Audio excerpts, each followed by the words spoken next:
Hello and welcome to the fast track batch of CA Inter Law, where we not only quickly cover all the concepts but we also prepare notes and charts for last minute revision.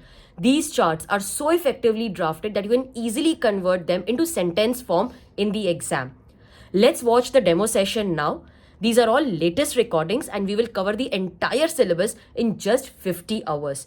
You can purchase these lectures from my website capreetyagarwal.com. Link is also given in the description box. These lectures are in 100% English because I believe that if you listen in English, you understand in English, only then you will be able to effectively frame your answers in English in the exam. So students, let's watch the demo session and please visit my website capreetyagarwal.com to enroll in this batch now. LLP, let us continue discussing this very interesting act. So up till now we have discussed the basics of LLP. Let us continue our discussion. I don't want to finish the chapter in this session because it will become very lengthy and it will be too much to take in one session. In today's session, we are going to cover the characteristics and few relations between the partners. As usual, I have simplified these provisions for you. Now, don't ask me for PDF. I'm not going to give it to you. There is a reason why I'm making you write all this in the class. Don't take photograph also because that will remain in your mobile. Why I'm asking you to take notes is because I want you to write and that is the only way to learn. What is the most problematic situation? No, what is the problem that many students face in law? They're not able to learn. Why? Because they only read. They never write and practice. There's a direct connection, no? When you write, there's a direct connection to the brain. So when you write and practice, it immediately stays in your brain for a very long time. I'm not asking you to write everything, just pointers. I know you will not do that on your own. That is why I'm making notes for you. So don't take the shortcut route. Go with the proper technique if you want to score good marks. Okay? All right. So what are the characteristics of LLP? A theory question may be asked on the characteristics. And in case they wish to ask a small question, they may ask on foreign LLP, although this is something which we have already studied earlier. So that this can also be asked in the exam. Okay, now I am going through my notes. You can pause the video and copy this. I'm not going to show it separately. Just pause it. I'll go slow. So characteristics of LLP, it is a body corporate. But first understand and then you can pause the video and copy. Just don't, always try to first complete the notes. Understand and then you write. It is a body corporate because it is clothed with legal personality. It is formed and incorporated under LLP Act.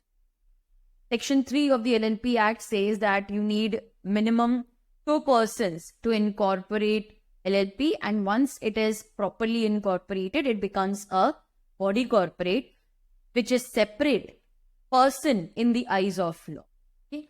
So it is formed and incorporated under law. What is the meaning of a body corporate? Body corporate simply means an artificial person clothed with legal personality capable of contracting. Okay.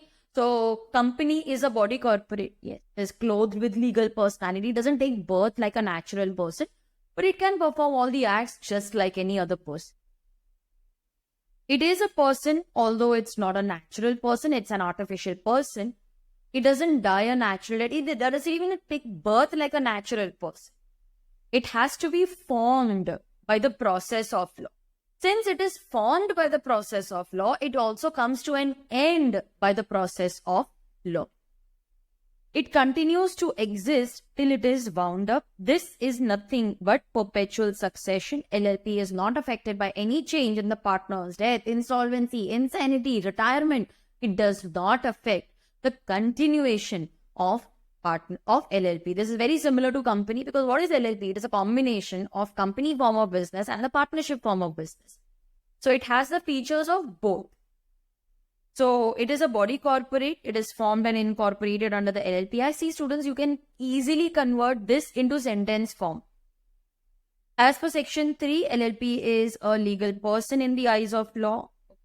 So I hope you wrote this in your book.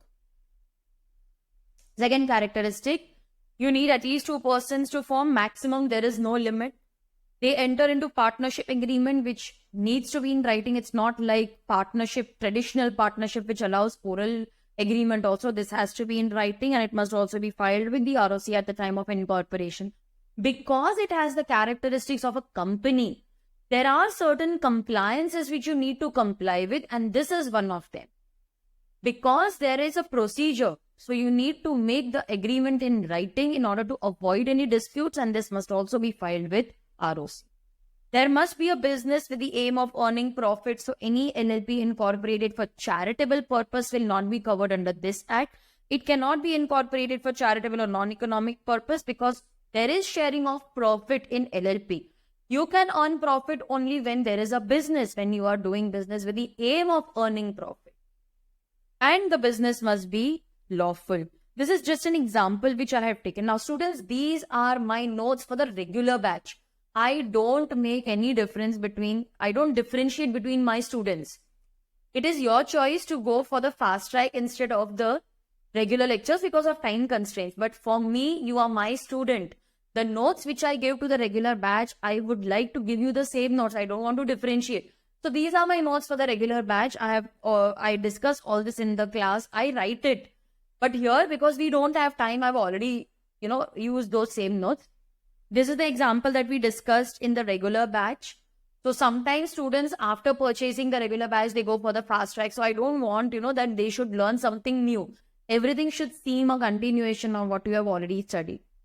X, Y, Z, P, Q, R, they at a nominal profit purchase books and provide it to needy students. Let's say they buy the books for 100 rupees, sell it for 120. Ma'am, why are they even earning 20 rupees? Because you are going, to buy the books. You will bring them in an auto rickshaw. You will find people to purchase those books. You will provide nominal some expenditure incurred, no? So for that, they are taking 120 rupees, but they are not selling the books. They are not doing this with the aim of earning profit. This is not LLP. They cannot even run a traditional partnership business. This is a non-profit organization. The next characteristic is of perpetual succession. LLP continues to exist till it is wound up. It doesn't die a natural death. It has to be incorporated by the process of law. It comes to an end also by the process of law. It's an artificial pause. It doesn't die a natural death. In other words, it continues to exist till it is wound up. It is not affected by death, insolvency, insanity, or retirement of partners. Partners may come, partners may go, but the LLP continues till it is wound up. In case of death, yes, we have the legal representative. But again, you have to see the agreement, whether it allows the son or the legal representative to become a partner by an agreement. Insolvency, etc., you are no longer a partner, but other partners can continue the business. In this, it is not like the shares will be transmitted like how we studied in the company. Right? But the only thing is that your LLP will not be affected. Its business can continue. It is a separate person in the eyes of law. The partners, they contribute capital. First, understand what I have written, okay? Partners, they contribute capital to the LLP. The LLP uses this to buy assets. Now, my question is, do these assets belong to the LLP or do they belong to the partners? Did you understand what I have written?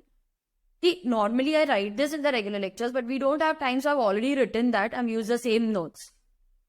Partners, they give capital to the LLP. LLP uses that money to buy assets.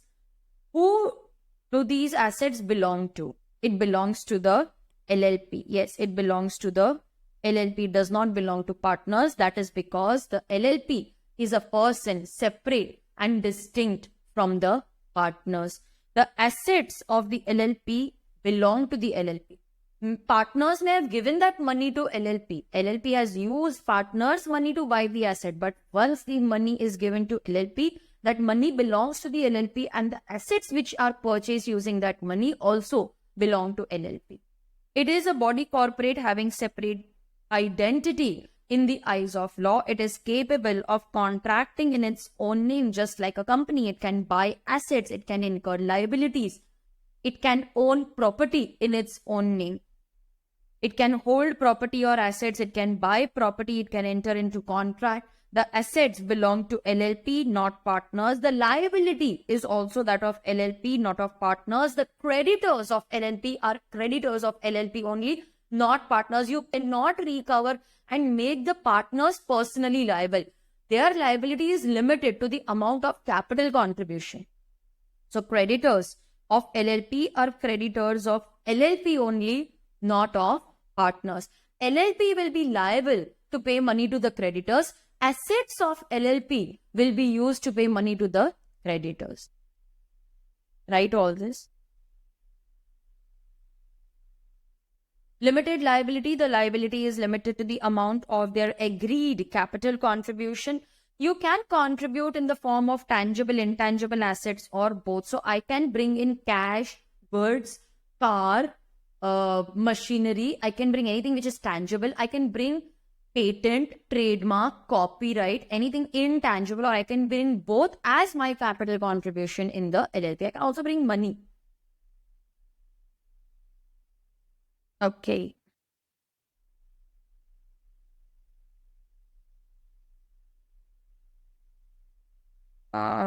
This is not important for us. Okay. Yes, common seal. Does the LLP need to sign? Yes. LLP can enter into contracts, they can buy assets, they can buy property. So the LLP has to sign in its name. LLP is an artificial person. How will it sign? By affixing the common seal. So common seal, LLP is capable of contracting in its own name. They need to sign documents. Common seal is the signature of LLP. But is it mandatory? No, even in case of company, it is not mandatory. So how can they make it compulsory for LLP?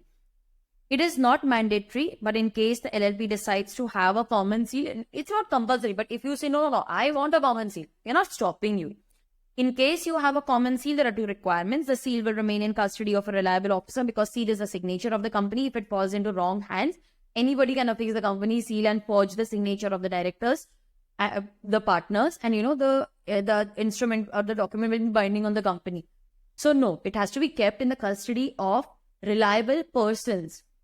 And it must be affixed in the presence of at least 2 designated partners of LLP. Please write this. The part which I omitted is not relevant for us. It's everything in detail which is not going to come in the exam.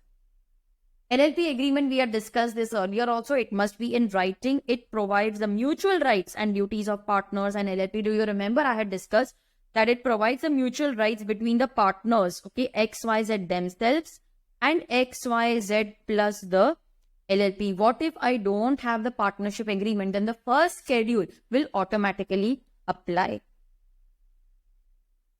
Written?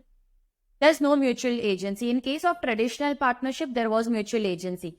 I was considered as a principal as well as agent. I was liable not only for my acts but also for the act of other partners. But here, in case of LLP, each partner can bind only the LLP by his act and not the other partners. To remind you of that concept, let's say, for example, I'll erase this and write it again for you.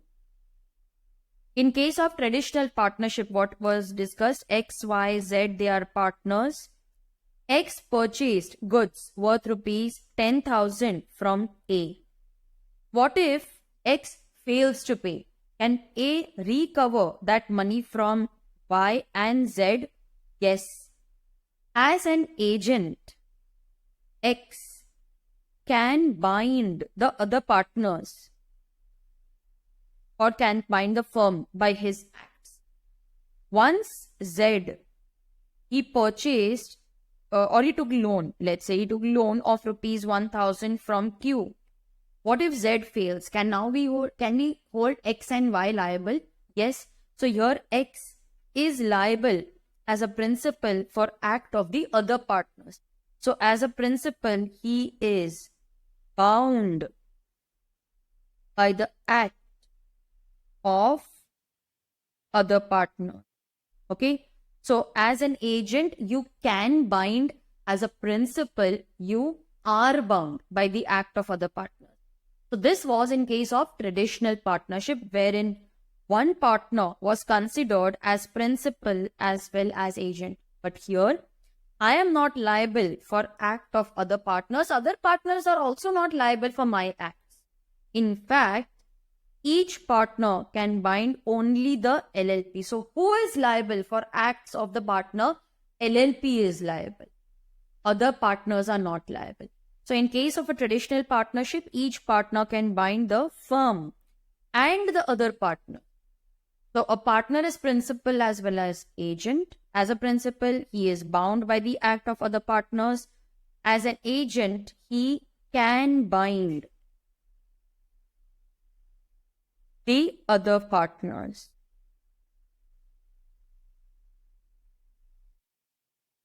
By his act. Okay, so as an agent, he can bind. As a principal, he is bound. But here, you can bind only the LLP. Minimum at least 2, and this must be present throughout the lifetime of LLP. If at any time it falls below 2, then every partner, that single partner will be personally liable. At least 2 designated partners. If I have only 2 partners, they will become the designated partner. Out of the designated partner, at least 1 must be resident in India. Resident means he must stay for at least 120 days during the financial year. So at least 1 person, 1 designated partner must be resident in India. So I have 4 partners, out of which I need at least 2 partners to be the designated partner. Designated partner will be from the regular partners only. They are not appointed separately. That is what I wanted to say. So out of these 4 partners, at least 2 can be the designated partner. Can all 4 be designated partner? Yes. Can I have 2 designated partners for 2 years? Then I change to other 2. Yes, that rotation is also allowed.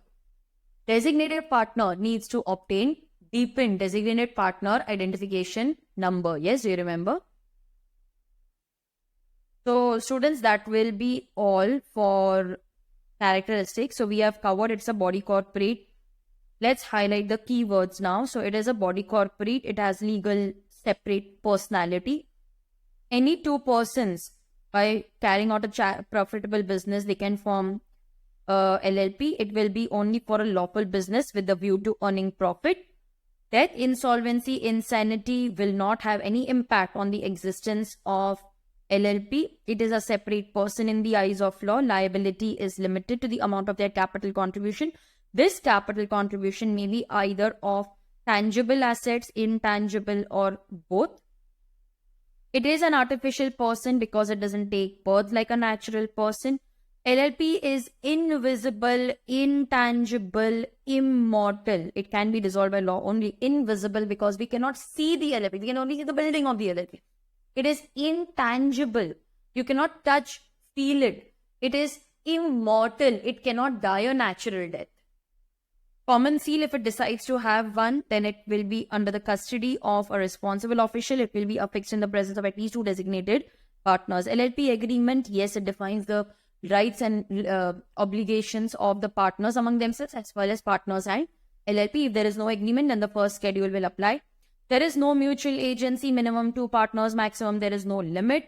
Business is managed by all the partners of the LLP, but we have designated partners for compliance requirements. Accounts will be maintained in showing the true and fair view. It will be audited. E-filing of documents with the ROC, compromise and or arrangement procedures are also mentioned in the LLP agreement. It can be converted as per Schedule 2, 3 and 4. We had seen that earlier. Schedule 2 is conversion of a traditional partnership into LLP. Then in case of an unlisted, yes. So we had seen all that. A private company to LLP, unlisted company. So a traditional partnership is Schedule 2. Private company to LLP is Schedule 3, not section, schedule. Unlisted public company is Schedule 4. Okay. And in case of in case of a listed company, first you have to convert it into an unlisted company and then into LLP. For an LLP, yes, it is although incorporated outside India, but it is having a place of business in India. Foreign LLP can become partner in Indian LLP. Indian Partnership Act 1932 shall not apply to LLP. It does not apply to LLP.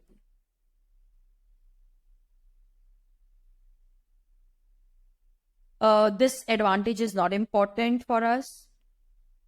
Essential elements of LLP. I have written the key points in the left margin. So LLP can be incorporated by submitting a properly filled, along with fees. You need to submit the incorporation documents to the ROC. Okay, so you have to submit the incorporation document. We need at least 2 partners to incorporate LLP. These partners may be either individual or a body corporate. You need to have a registered office in India. Registered office is a place to which all the communications take place. The books of accounts are maintained. It should be a physical place of business. Physical place. Okay, that should be your registered office, not just one post office box. You need to appoint at least 2 individuals as designated partners. But what if all are body corporates? Then nominee of that body corporate can be appointed as a designated partner. Out of these, at least 1 must be resident in India. They are basically required for the compliances. They need to obtain a designated partner identification number. You must execute a partnership deed in E-Form 3. But if you don't have a deed, then the first schedule will apply automatically. It's a simple procedure. Please write this. Done. Provisions relating to name. I have a properly prepared chart for it. You need to refer only this chart. No need to read whatever we have given in text. Now, if you read the text, you will understand it better because we have already covered this here. Now, the name is mentioned under section 15, the provisions relating to application of name. And reservation of name is section 16. Rectification of name is section 17. Now, section 15 says, how should your name clause be? The name should end with the words limited liability partnership written in full or simply LLP. It should not resemble the name of an existing LLP company or a registered trademark owner.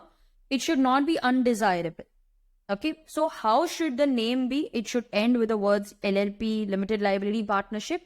It must not be undesirable. Very similar to company. It must not be undesirable. It must not be identical with the name of either an existing LLP or a company or a registered trademark owner. Like say for example, Tupperware. It is already a registered trademark. I cannot have an LLP, Tupperware LLP. This resembles the name of an existing trademark owner. This name will not be allowed. It should not resemble the name of any other LLP or company. There is a company named Reliance. I cannot have LLP as Reliance Fans Limited, Reliance Industries Limited. It resembles the name of an existing company. Okay, so how should the name be? It should end with the words LLP or limited liability partnership. It shall not be identical to the name of either existing LLP company or registered trademark owner. It should also not be undesirable. Okay? It should not hurt any religious, social sentiment. It should not contain pictorial representation of Mahatma Gandhi, national flag, etc. Same provisions that were applicable to company.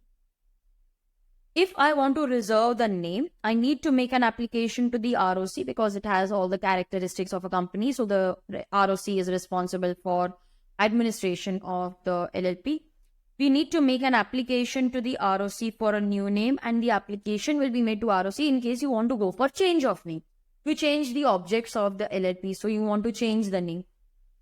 The ROC shall reserve the name for 3 months from the date of intimation. You have to adopt it within 3 months. LLP can change the name later by filing E-Form 1 application for reservation or change of name for approval of the new name. Okay. So this E-Form 1 is to be filed when you apply for a new name, and the same form will also apply for change of name. There are different columns, there are different sections which you have to fill. One section is for application of name, and if you want to change the name, leave that and fill the details for change of name. So E-Form 1 will have to be filled in case you want to change the name. Okay, so you can file for a new name. Once the new name is approved, LLP will file Form 5. Notice for change of name to intimate the ROC about the name change of LLP. So once your new name is approved, you will file Form E-form, that is also E-form 5, that is notice for change of name, and it will be intimated to the ROC. ROC, when it is satisfied that the change name is the one which was reserved by him, and it is also not against, it is not resembling the name of LLP, company, and registered trademark. They will check all that.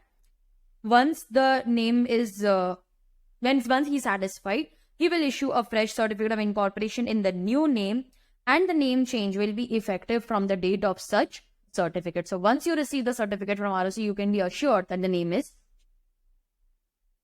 So this is the procedure. Please write all this so that you don't forget. Then we will discuss rectification of name.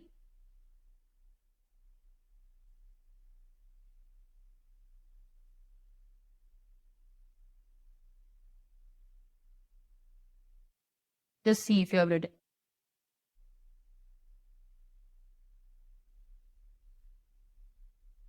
Done. Okay. Now, if I want to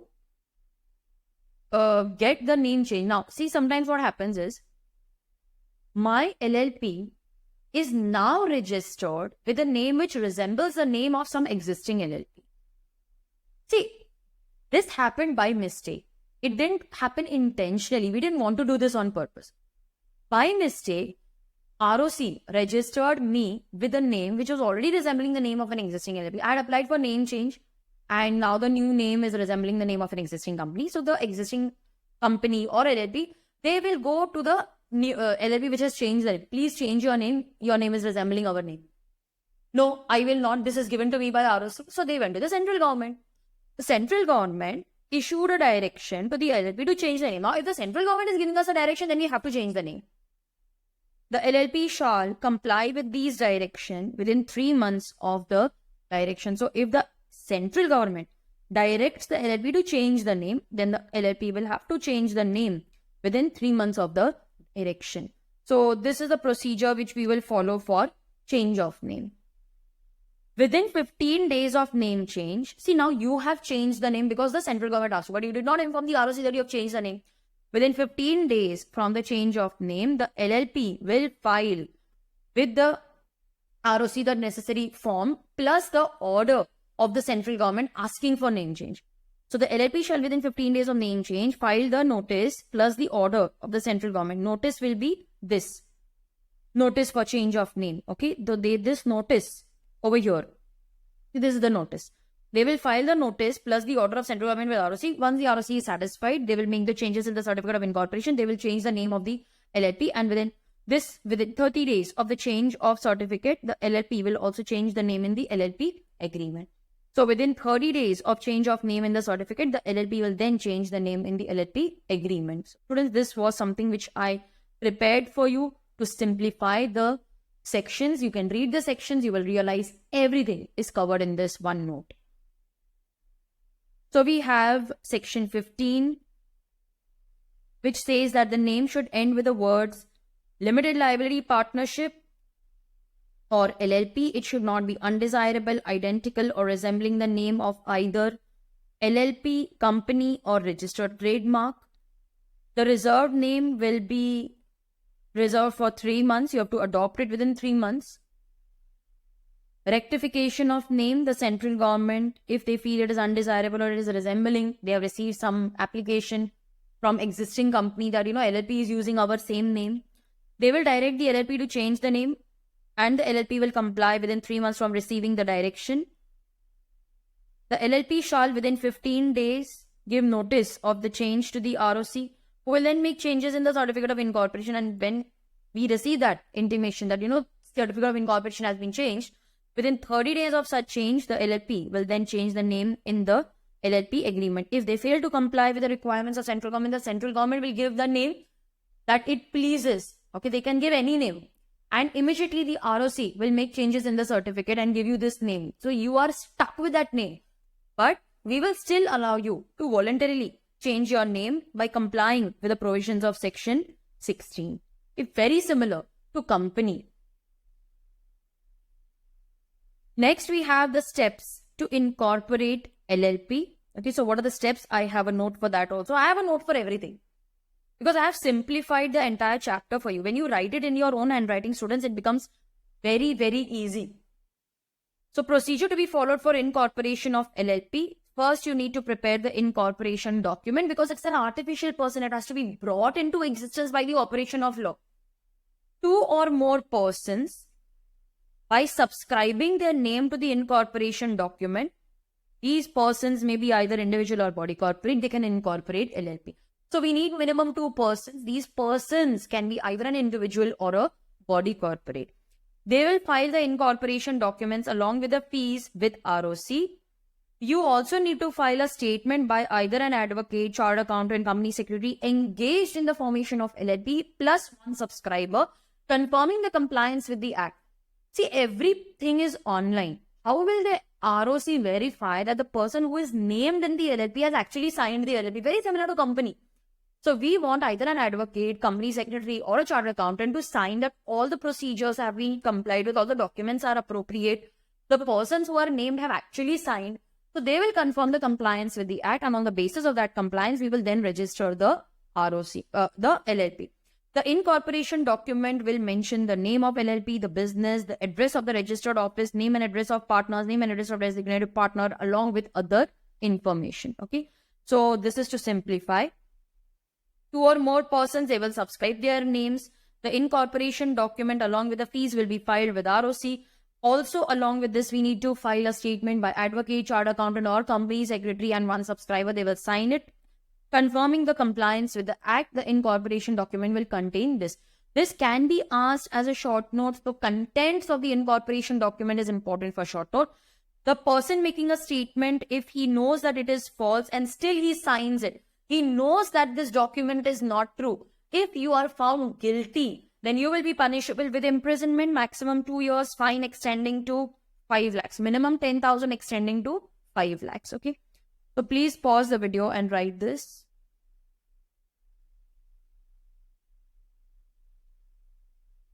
Done. Okay. So this is the certificate of incorporation of LLP.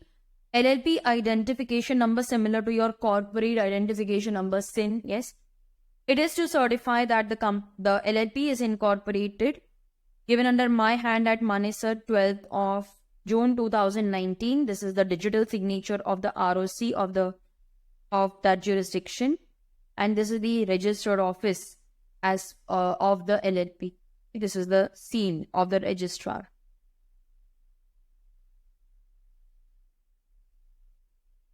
Now, once the ROC is satisfied, then he will retain the incorporation documents. Within 14 days, he will register the documents and give a certificate of incorporation. Certificate along with LLP IN. See over here. This is the LLP IN. The certificate along with LLP IN will be issued by the registrar. Certificate is a conclusive evidence that now the LLP is incorporated. Very similar to incorporation of company, points are the same. The ROC will retain, these are the steps which you need to write in the answer. ROC will retain the incorporation document. Within 14 days, ROC will register the incorporation document, give a certificate of incorporation. Incorporation certificate will contain the LLP IN. Certificate shall be a conclusive evidence that the LLP is now incorporated. Done? Write this.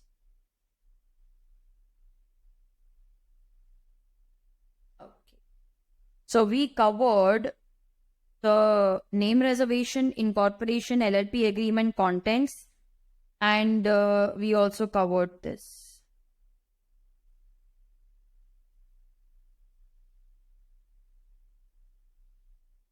Registered office, again, very important for short note. Registered office is a place where the books are kept, meetings take place, it is a place where communications take place. Every LLP, okay, every LLP, where will they have it? They will have a registered office in India to which all the communication notices will be made. All the communication notices will be made and received. So I have just written pointers to help you recall. Place, where will you have? In India, anywhere in India. Document may be served on LLP. Like I want to send income tax notice, or ROC wants to communicate. Partner wants to communicate with LLP. So notice a document may be served on LLP partner or designated partner by sending it by post. So this is mode of communication. Yeah, I know we need to send it to the register. How? By a post under certificate of posting. Okay, post under certificate of posting or registered post or any other manner which provides a proof of delivery. It may be given either at the registered office or at any other place declared by the LLP.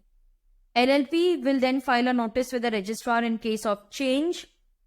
Okay, you need to file a notice if there is a change in the place of the registered office.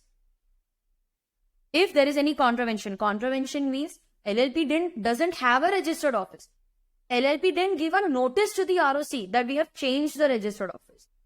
Then the LLP and every partner shall be punishable with fine 500 for each day of default, subject to maximum 50,000 for the LLP and every partner. So minimum 500 for each day of default, subject to maximum for 50,000 for LLP as well as every partner. Ma'am, do we need to memorize the penalty provisions over here? Yes, you need to learn it. Okay, so you need to learn each and every point for the registered office. Okay, so where do you need to have a registered office? In India. It is a place where communications are made. How are the communications? See how I'm linking. So it is a place where all the communications are sent. How are they sent? By registered post, speed post. Where at the registered office or any other address. Okay, it is a, if you are changing, then a notice of that change will be given to ROC. Contravention will attract penalty. The LLP as well as partners are subject to penalty. Okay, so fine 500 rupees for each day of default, maximum 50,000 for LLP and every partner. Okay, what are the effects of registration? It is now a body corporate. It is capable of suing and being sued. You can file a case can be filed. It can acquire, own, hold, develop or dispose of property all in its own name. It can have assets. It can also have liabilities in its own name. It can have a common seal. It can do and refer to such acts as a body corporate may do.